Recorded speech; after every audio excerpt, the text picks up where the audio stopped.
For 6 years, Marcus drove the same 14-year-old Corolla to the same office. Parked it in the same far corner of the lot because the close spots were unspoken territory for people who mattered more than he did.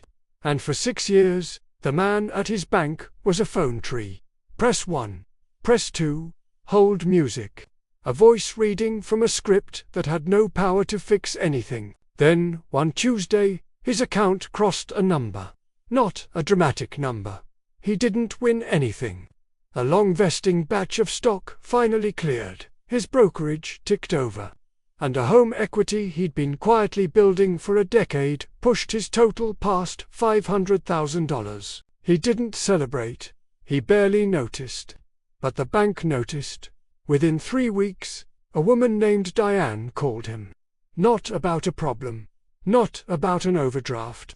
She introduced herself as his relationship manager, said she just wanted to get acquainted, and asked if he'd like to grab coffee sometime so she could understand his goals. Marcus told me later that he sat in his car in that same far corner of the lot, phone to his ear, and felt something he couldn't name.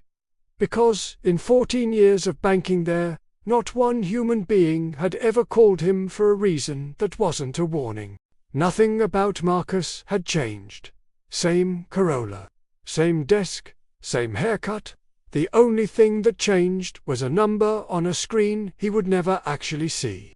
And somewhere in a building he'd never visit.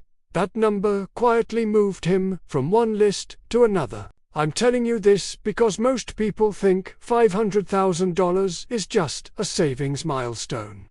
It isn't. It's a door. And the strange thing about that door is that you almost never hear it open. You just slowly realize, months later, that you're standing on the other side of it, and that the people around you started treating you differently before you even understood why. This is Fininvest Logic. And today I want to show you, in detail, exactly what happens to the way the world treats you the moment your net worth crosses $500,000. Who gets nicer, who goes quiet, what it costs you in a direction nobody warns you about. Because here's the part that's going to sit with you by the end. The better the world starts treating you at this level, the harder it quietly becomes to trust any of it. This isn't a video about money. It's a video about what money does to the people standing around you.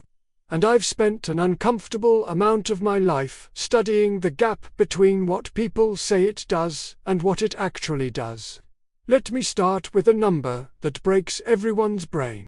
In its most recent big survey of American family finances, the Federal Reserve found that the median household, the one standing exactly in the middle, with half the country richer and half poorer, was worth about $192,000. Not $1 million, not $500,000.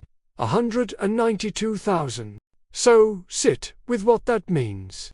When you cross $500,000 in net worth, you have not become rich.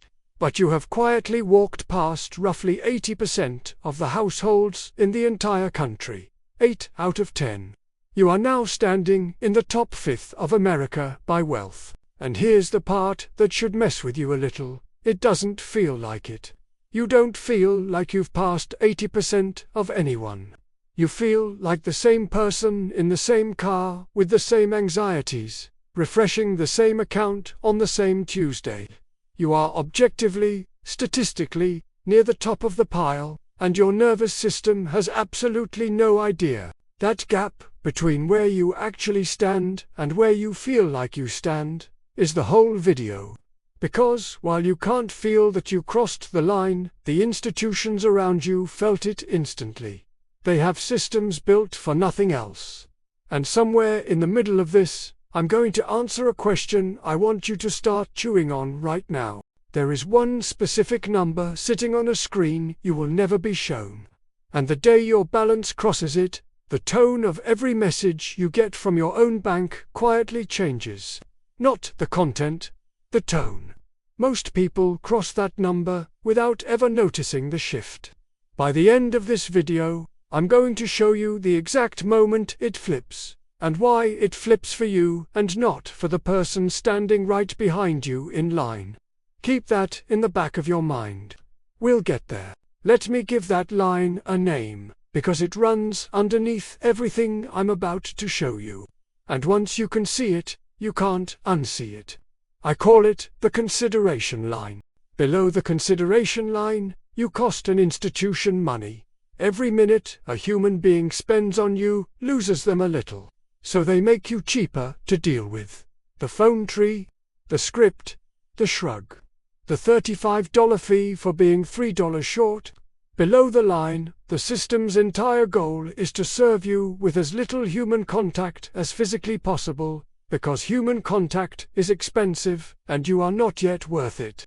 Above the consideration line, the math flips. Above it, you make the institution money through your balances, your fees, your assets sitting there earning them a cut. And the moment you make them money, every minute they spend keeping you happy is suddenly a smart investment. So they assign you a person. They learn your name. They send the coffee invite. Same bank, same you. The only thing that moved was which side of one invisible line your balance landed on. $500,000 in investable assets is, for a huge number of institutions in this country, exactly where that line sits. Now let me show you what life looks like just below it, so the contrast actually lands. Because most of you have lived below this line, and the treatment down there is so normal, you've stopped noticing its treatment at all. Below the consideration line, you are a transaction, not a relationship. You call your bank and you get Group 9 of the phone queue. And let's be honest, Group 9 isn't a queue position. It's a polite way of telling you your problem can wait. You dispute a charge and the burden is on you to prove you're honest. You return something and they treat you like you might be running a scam. The default assumption pointed at you is suspicion, and you spend your energy quietly disproving it. You don't experience this as mistreatment because nobody's rude. You're just being processed. You're a number in a system. And the system does not dislike you. It simply doesn't see a reason to spend anything on you. And the cruelest part of being below the line is that it feels like the weather. It feels like that's just how banks are. That's just how airlines are. That's just how the world is. It isn't. It's just how the world is for people whose balance hasn't crossed the line yet. There is an entirely different world running parallel to that one. And the door to it is invisible from where you're standing, until, one Tuesday, you walk through it. Here's what actually happens the month you cross 500,000. For the first time in your life, an institution starts chasing you. You get a letter, or a call, like Marcus did. You're invited to become a preferred client, a private client. Suddenly, there's a tier with a nice name. And you're being asked up into it. The big banks all have a version of this, and the thresholds tend to sit right in this range. A couple 100,000 in deposits and investments to start. And by the time you're at 500,000, you are firmly, unambiguously, the kind of customer they do not want to lose. And the moment you cross, you get assigned a human being. An actual named person whose literal job is to be pleasant to you. Feel how strange that is. Your entire financial life up to this point, you were the one calling them, waiting on hold for them, pressing one for them, and now the relationship reverses. They call you, they remember your kids' names. They just wanted to check in. Somewhere around the holidays, something arrives. I promise you, at some point, there will be a basket of food you did not ask for. There is no clearer signal in American banking that you've crossed a meaningful line than the unsolicited arrival of a gift you didn't request from a company that, last year, charged you a fee for breathing wrong. And I want to name what that warmth actually is, because it's important you never confuse it for what it looks like. That friendliness is real. Diane is a real person, and she's probably genuinely nice.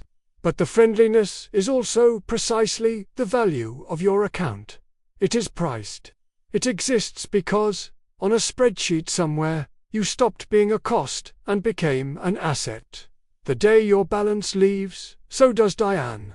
The warmth and the money are the same object wearing two faces. I call this the courtesy premium.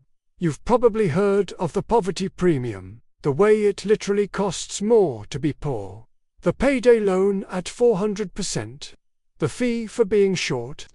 The cheap boots you replace every winter because you can't afford the good ones that last. Being broke isn't just having less money, it's being charged a quiet tax for not having money, and nobody ever hands you the receipt. The courtesy premium is the poverty premium flipped. Above the consideration line, the world starts charging you less and giving you more, better rates. Smoother paperwork, fees quietly waived, a human who picks up. It's the same system, running in reverse, rewarding you for the balance you hold. And here's the part that's almost funny. The courtesy premium kicks in at exactly the moment you need it least. The person drowning gets the 400% loan. The person who's fine gets the rate cut and the fruit basket. The whole system runs upside down, on purpose, because it was never pricing your need. It was only ever pricing your balance. You can watch this flip in real time with something as simple as borrowing money. Two people walk into the same bank on the same day. The first is broke, so the bank sees risk and prices it like risk. High rate, mountains of paperwork, maybe a no. The second has $500,000 sitting at that bank, so the bank sees a relationship it wants to protect. Better rate, smoother process, a friendly person walking it through. Same product, same act of borrowing. The one who needs it least gets the best deal, and it feels, from the inside, like you earned that better treatment. You didn't earn it, your balance did. Now let me ruin the fantasy gently, because this is where I have to be honest with you. $500,000 is a genuine achievement. It is also not what you think it is. Run the standard rule. The idea that you can safely pull about 4% of your invested money each year without running out. And $500,000 throws off about $20,000 a year. 20 grand. That's not freedom. That's not the yacht. That's a quiet supplement, a cushion, a one bad year won't end me number. It's securish. It is the financial equivalent of finally being able to exhale, not the equivalent of never working again. So, understand the strange position you're in at 500,000. To the institutions, you are now an asset worth courting. To your actual life, you've bought yourself a little breathing room and a lot better treatment. You are simultaneously near the top of the country and nowhere near rich. And that contradiction is exactly the space where the next thing happens. The thing nobody warns you about, because the moment people find out, and at this level, some of them find out, the calls change. For Marcus, it was a brother-in-law. Decent guy. They'd always gotten along fine, in that low-effort way extended family does. And maybe for months after the money cleared, the brother-in-law called, and the call opened with "we should hang out more," and closed, about 10 minutes in, with a real quick question about whether Marcus had ever thought about going in on a business idea. Marcus told me the worst part wasn't the ask. It was that he'd spent the entire 10 minutes waiting for it. So he never actually heard a single word about how the guy was doing. And here's where I have to stop you, because this is exactly the moment it would be easy to get cynical and start side-eyeing everyone you love. Don't.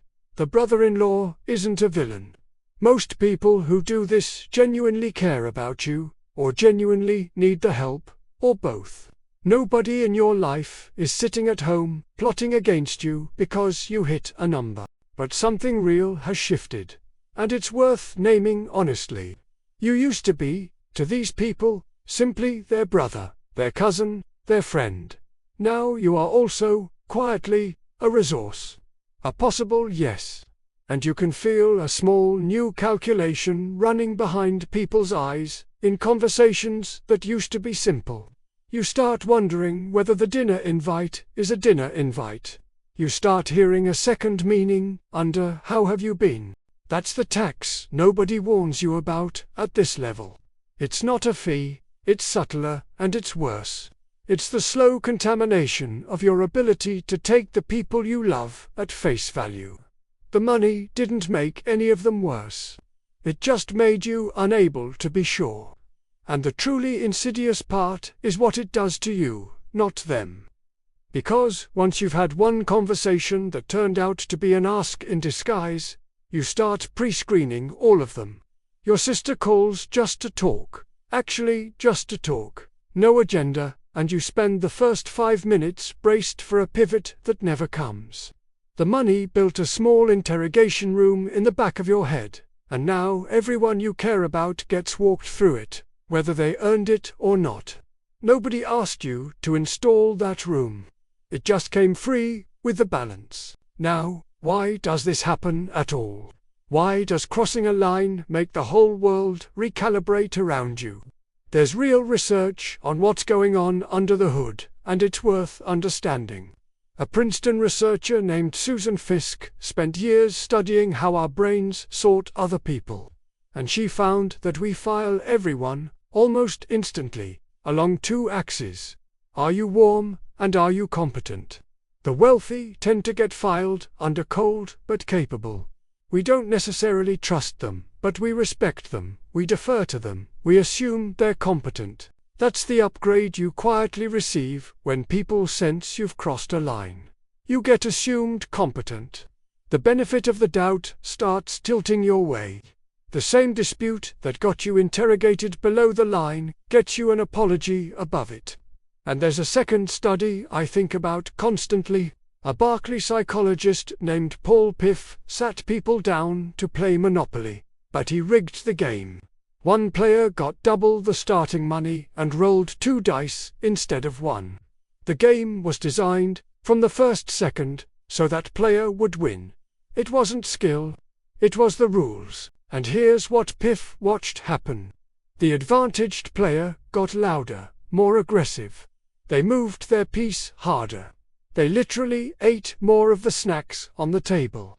And when the game ended, and they'd inevitably won, and the researchers asked them why they won, they talked about their strategy, their smart moves, their skill. They had completely absorbed the idea that they'd earned a game that was rigged in their favor from the very start. That's the quiet danger of the courtesy premium. When every email gets warmer, when the rate keeps dropping, when the doors keep opening a little easier, it becomes almost impossible to remember that the world got smoother because of a number, not because of you. You start to believe you're simply better at walking through doors. You forget someone started holding them open the day your balance crossed the line. But here's a fair question we've been skipping. This whole video runs on the idea that people treat you differently once they know. So, how do they know? Nobody walks around with their net worth on their forehead. Marcus's brother-in-law never saw his brokerage account. The signals are quieter than you'd think, and they flip as you go up. Lower down, people broadcast. The logo turned outward so you can read it. The financed watch. The leased car that's nicer than the person can buy. An economist named Thorstein Veblen called this conspicuous consumption a century ago. The point isn't the product. The point is being seen to have it. The message is I've arrived. Please update how you treat me. But the genuinely secure tend to do the opposite. They signal less, not more. At 500,000, the real tells aren't loud. They're the zip code on a form. The school district you mention. The fact that you didn't flinch at the price. The casual, oh, we just paid it off. You leak your position in 100 small, quiet ways you don't even notice, and the people whose job it is to read those signals are very, very good at reading them. You don't announce that you crossed the line. You just stop carrying yourself like someone who's afraid of a bounced payment, and the world reads that fluency instantly. Now, I want to show you the cost of all this that has the sharpest teeth, because it has nothing to do with whether people smile at you.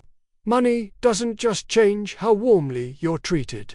It changes whether the rules can actually reach you. Picture someone below the consideration line. A landlord keeps their deposit for damage that's really just a fresh coat of paint. They're owed that money. The law is on their side, and they will almost certainly never see it again, because fighting it means time off work they can't take. A small claims process nobody ever explained to them, and a landlord who does this every month and has a guy for it. So they do the math, and the math says swallow it. Being owed something and being able to collect it are two completely different things when you're broke. Now run the identical dispute for someone at 500,000. They can afford an hour of a lawyer's time just to write one intimidating letter. They can absorb the cost of fighting on principle. The fight that was impossible for the person below the line becomes, for the person above it, a mildly annoying afternoon. Same conflict, same facts. One person gets steamrolled. The other barely notices. The rules on paper are identical. The ability to actually use those rules is not. That's one of the quietest, widest gaps on this entire climb, and crossing 500,000 is roughly where you move to the right side of it. You can finally afford to use the rights you always technically had. The system was always there. The money just bought you the means to make it work for you instead of grinding you down. So now, let me bring this back to that question I told you to hold on to. The number on the screen you'll never see. The exact moment the tone flips. Here it is. It's not a feeling, and it's not a milestone you celebrate. It's a single field in a database, a flag that gets set the day your combined balances cross the institution's threshold for high value. You never see it switch. But the next email you get is written by a different template. The "we regret to inform you" voice becomes the "we'd be delighted to" voice. The hold time shortens. The fees get reviewed. A name appears in the signature line where there used to be just a department. That's the moment. It already happened to some of you watching this, and you never noticed. And the reason it flips for you, and not for the person right behind you in line, is the only thing that was ever being measured. Which side of the consideration line your balance landed on. Not your character. Not your need. Your balance. Which is why I want to leave you with the one thing I think actually matters out of all of this. Because everything I've described is, in the most literal sense, good. Crossing 500,000 is worth wanting. It buys you out of the suspicion, out of the phone tree, out of being unable to afford your own rights, out of the 400% version of every financial product. Don't let anyone romanticize being below the line. The better treatment is real, and it's a genuine relief, and I hope you get there. Just never lose track of which kind of treatment you're collecting. Because there are two kinds, and from the outside they look identical. There's the treatment that's about your account, Diane's coffee, the fruit basket, the warmer email, the brother-in-law who suddenly wants to hang out. And there's the treatment that's about you, the people who were there in the far corner of the parking lot. Before the number changed anything, who'd still pick up the phone if your balance went back to zero tomorrow. The whole skill of having money, the part nobody teaches you, is never confusing one for the other. Keeping a few people in your life who knew you back when you were Group 9 in the queue. Because the number absolutely changes how the world treats you. I just spent 25 minutes proving that. Dollar by dollar. But it can only change how the world treats you. It was never going to change who's actually there when the lights go out. That part you have to build yourself, and you have to build it on the way up, because it's almost impossible to build it once everyone already has a reason to be nice to you. Marcus told me something a year after the money cleared. He said the strangest part wasn't that people started treating him better. It was that he could no longer fully enjoy it, because every time someone was warm to him now, a small voice asked whether the warmth would survive the account going back to zero. The thing he'd quietly wanted for 14 years. Sitting alone in the far corner of that lot to matter, to be seen, he finally got it.